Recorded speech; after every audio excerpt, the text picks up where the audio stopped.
Greetings and welcome to another Pokemon video. So, a little over a year ago, I made a video on Pokemon moves that are stronger and or cooler in the Pokemon anime when compared to the Pokemon games. I had the idea to make that video early in my Pokemon YouTube career. But since I did not think that said idea and that the video that would be born from it could actually be successful, I put the whole project on the back burner for a good while. It wasn't until several months later that I finally got around to revisiting the idea. At that point, I was more confident in my craft and I also needed something to work on, since Pokemon Journeys was lacking in content to cover at the time. So I thought this is the time to finally turn this idea into a video, and that is exactly what I did. Now, while initially the video did not do that well in terms of views, it did do well in terms of reception. A lot of people liked it and they even suggested moves that I should cover in a part 2 of the video if I made one. At first, I was not planning on making a part 2 since, like I mentioned earlier, initially, that video did not do too well in terms of views. But that was only initially. Fast forward to now, over a year later, and that video has been doing quite well. It has a decent amount of views, it has received even more praise, and I even got requests for a part 2. So I decided that I had to make a follow-up to that video, which is of course this video that you are watching right now. So let's get to it. Just like in that other video, I will talk about 5 moves that are stronger and or cooler in the Pokemon anime when compared to the Pokemon games. However, unlike that other video, this time I will include 2 bonus moves that were suggested to me in that other video. I did think of just discussing 3 of my own and the 2 suggested, so that we have a total of 5 moves to discuss. But I chose not to do this since it feels like I am taking the easy way out by choosing to come up with only 3 moves myself. It would also feel unfair if I did this since it means that I would be providing you with less of my own ideas. Therefore, I will discuss 5 moves I selected and 2 moves suggested by viewers/subscribers. This way you get the normal amount of content from me, plus a bonus. I will begin with the 5 moves I picked. So, first up is Seismic Toss, a fighting type move introduced in Generation 1, meaning that it has been around from the very beginning. In the games, Seismic Toss does damage equal to the user's level, so it has the potential to be both weak and decently powerful depending on who uses it. Additionally, it does not take typing into account, which means that it is a consistent move that you can rely on in almost every situation. This consistency is what gives Seismic Toss value. With Seismic Toss, even Pokemon with little to no offensive power can bring the pain to their opponents. Visually, Seismic Toss has been depicted in the games mostly as a moving background behind the opponent that gives the illusion that the opponent is being lifted high up. The opponent then crashes into the ground, but all we see is dirt particles around them to make it look like they just crashed into the ground. Later generations improved this by actually having the opponent lift high up and then crash into the ground, while also adding the now classic globe during the process. Earlier generations, on the other hand, were different. In Generation 1, the opponent would turn into a sphere. They would go up high and they would then crash into the ground, while the user would leave the frame to make it look like they are the ones lifting the opponent. Generation 2 though was just bizarre. The user would just toss a globe at the opponent. But regardless of the way it is depicted, the essence of Seismic Toss has always been the same. While Seismic Toss looks just fine in the games, it looks way cooler in the anime since we actually see the user grab, lift, and toss the opponent. It truly feels like something out of pro wrestling. It truly feels like a fighting type move. And it is a lot more impactful and awesome looking. Ash's Charizard in particular made the Seismic Toss a legendary and iconic move. In fact, I am willing to bet that the now iconic glove that is part of Seismic Toss's identity can be attributed to Charizard, who would spin around the globe before diving towards the ground in order to toss the opponent. So yeah, Charizard single-handedly made Seismic Toss one of the coolest moves ever. Every time Charizard used the move, the hype was real, and I was so sad when it was revealed that Charizard forgot the move between the Battle Frontier arc and the Black and White series. Now in terms of power, it is unknown if Seismic Toss is stronger in the anime, since a lot of times it was used to end the battle, meaning that the opponent was already weak, and whenever it was not used to end the battle, the damage it dealt was always significant but not overwhelming. So it is honestly difficult to tell just how powerful it was. But while Seismic Toss might not be stronger in the anime, it is certainly cooler. Next up, we have another fighting type move, Detect, which was introduced in Generation 2. In the games, Detect protects the user from all effects of moves, including damage, that they are targeted by in the turn that Detect is used. So Detect is basically like Protect. Visually, Detect has always been depicted in the games in the same way. The user's eyes sparkle to indicate that they are closely watching the opponent in order to avoid any incoming attacks. In the anime, Detect is both stronger and cooler. It is stronger because most of the Pokemon that have used it end up avoiding several moves in sequence. In the games, Detect only allows the user to avoid the move used against them in the same turn, and Detect has a high chance of failing if it is used in sequence. But in the anime, Detect, for the most part, allows the user to play Dodge Dodge Revolution. It is essentially like having Ultra Instinct. Now Detect is cooler in the anime because the user's eyes sparkle and or glow more than in the games, and because in the games, Detect allows the user to avoid moves via a barrier, much like Protect, while in the anime, Detect allows the user to avoid moves by performing some crazy and cool evasive maneuvers. So yeah, Detect is definitely cooler and stronger in the anime. Next up, we have yet another fighting type move, Octolock, which is a fighting type move introduced in Generation 8. Octolock is the signature move of Graplocked. In the games, Octolock prevents the opponent from fleeing or switching out. Additionally, at the end of each turn, the target has their defense and special defense lowered by 1 stage. Visually, Octolock is depicted in the games as an octopus tentacle that wraps around the target. In the anime, however, Octolock works completely differently. While it still restrains and traps the target is basically unable to move or attack, or at least doing so is very difficult.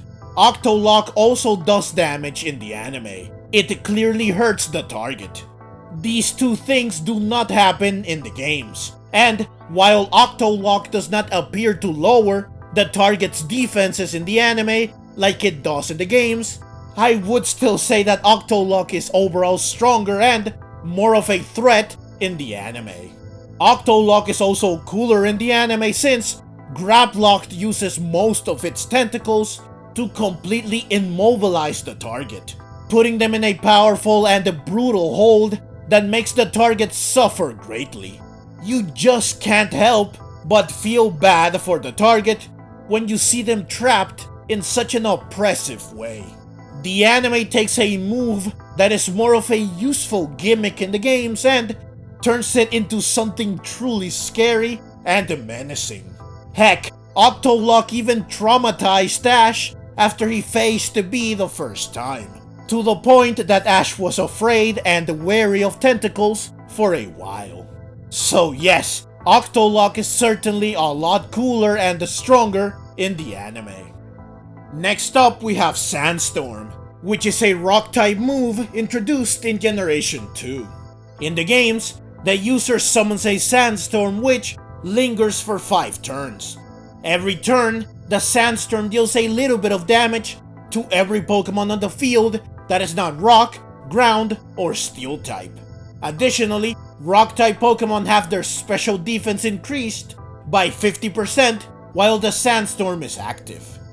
Visually, Sandstorm is depicted in the games as, well, a sandstorm, except that in most generations, the Sandstorm does not actually linger visually. It goes away after being used and it only shows itself again when it's time to deal damage at the end of a turn. In the most recent generations though, Sandstorm does linger visually for its duration. Now in the anime, Sandstorm is both cooler and stronger. It is cooler because it remains on the battlefield, unlike in the earlier generations of the games, and it looks much more imposing and awesome than in the later generations of the games. Sandstorm also looks bigger in the anime since it can cover an entire battlefield, unlike in the games where it can only cover what's on screen. In the anime, you can really appreciate the scale of the Sandstorm. Now Sandstorm is stronger in the anime because the summoning of the Sandstorm creates an initial vortex or twister of sand that can hit the opponent. So in the anime, Sandstorm can deal damage up front, not just periodically. This initial torrent of sand can also be used defensively to block attacks. Sandstorm also hampers visibility in the anime, making it more difficult for the opponent to fight back. Also, if the user can see through the Sandstorm, then they can use the Sandstorm as cover. They can hide and attack the opponent from within the sand, frequently repositioning to keep the opponent confused and lost. So Sandstorm is without a doubt stronger and cooler in the anime. Next up is the final move from the ones I picked. This final move is Poison Sting, a poison type move introduced in Generation 1. In most of the games, Poison Sting has a base power of 15, so it is very weak, though it can poison the target, which gives it a little more oomph. Still, there is no denying that it is a weak move. Visually, Poison Sting is depicted in the games as a single needle that is launched towards the target. Most of the time, this needle is purple and it makes purple bubbles emanate from the target, which conveys that the needle is poisonous. So visually, Poison Sting is nothing spectacular. Its lackluster look matches its paltry power. In the anime, however, Poison Sting is a lot cooler, more imposing, and more intimidating. Since instead of just firing one measly needle at the target, the user either fires a barrage of needles or they will use a needle, spike, or stinger that they have on their body to physically stab at the target. The former looks more menacing, while the latter is more brutal, and both are a massive step up visually when compared to the games. In terms of power, I would say that Poison Sting is stronger in the anime, since multiple needles should do more damage than just one needle, and being impaled by an actual needle, spike, or stinger should hurt more than being hit by a small little needle. So yes, Poison Sting is significantly better, both visually and power-wise, in the anime. Next up, we get to the two moves that were suggested to me. I will begin with Dark Pulse since it was suggested first. Dark Pulse is a Dark type move that was introduced in Generation 4. In the games, Dark Pulse has a base power of 80, so it is a decently powerful move. Visually, Dark Pulse is depicted in the games as a sinister dark wave that emanates from or is fired by the user. In the anime, Dark Pulse has been depicted, visually, as either a beam of black and purple rings or as several black and purple projectiles surrounded by black and purple rings. Both depictions look cooler than the in-game Dark Pulse, especially the former, which is often fired continuously. This makes Dark Pulse feel like a beam of destruction and chaos, which matches the identity of the move. In terms of power, Dark Pulse has been mostly depicted in the anime as being about as powerful as it is in the games. However, when Darkrai uses Dark Pulse, it certainly feels like the move is stronger than in the games. When wielded by Darkrai, Dark Pulse becomes an ultimate move that decimates anything in its path. So I would say that in the anime, Dark Pulse is in fact cooler and just as strong or stronger than in the games. Finally, we have the second move that was suggested to me, which is Leaf Blade. Leaf Blade is a grass type move that was introduced in Generation 3, where it was the signature move of Grovyle and Sceptile. Initially, in the games, Leaf Blade had a base power of 70, which is decent. However, its base power was increased to 90 in Generation 4 and onwards, though its base power was then lowered to 85 in Legends Arceus. So Leaf Blade went from decent to powerful and from powerful to very strong, meaning that it has always been a good move power-wise. Visually, Leaf Blade has almost always been depicted in the games as a green sword that slashes the target. A flurry of leaves then erupts from the target, which represents that the target was cut by a blade made of leaves. This depiction is cool, but it is a bit lacking, since we don't actually see the user wield the sword or blade. Instead, the sword or blade just floats around and it slashes the target on its own. The anime corrects this by having the user turn a part of their body into a sharp, bladed edge that they can use to slash the opponent. Seeing the user actually charge and cut the target directly with a leaf that has been sharpened into a blade is what makes Leaf Blade so much cooler in the anime. In terms of power, I think that Leaf Blade is, for the most part, just as strong in the anime as it is in the games.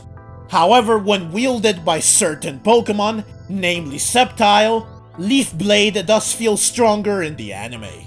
Case in point, Ash's Sceptile used Leaf Blade to defeat a mythical Pokemon. So Leaf Blade is no slouch in the games, but it is superior in the anime. But that's everything I have for you in this video. Again, I did make another video like this one a little over a year ago. I will leave a link to that video in the description below and at the end of this video, so that you can go watch that video as well if you haven't already. Like I mentioned in that video, if this video does well, then I could make another video like it in the future. I am confident that I can come up with several more moves that are stronger and or cooler in the Pokemon anime when compared to the Pokemon games. Feel free to suggest the moves that you think would be a great fit for a future video like this, and do share your thoughts on the moves featured in this video. But that's the video. As always, leave your own thoughts down in the comments below. I hope you enjoyed the video. If you did and would like to see more like it, then please consider subscribing to my channel. I love Pokemon and I love making videos on both the anime and the games. Also, please consider clicking the links on screen so that you can check out more videos like this right away. Thank you very much for watching, and let's meet again in the next video.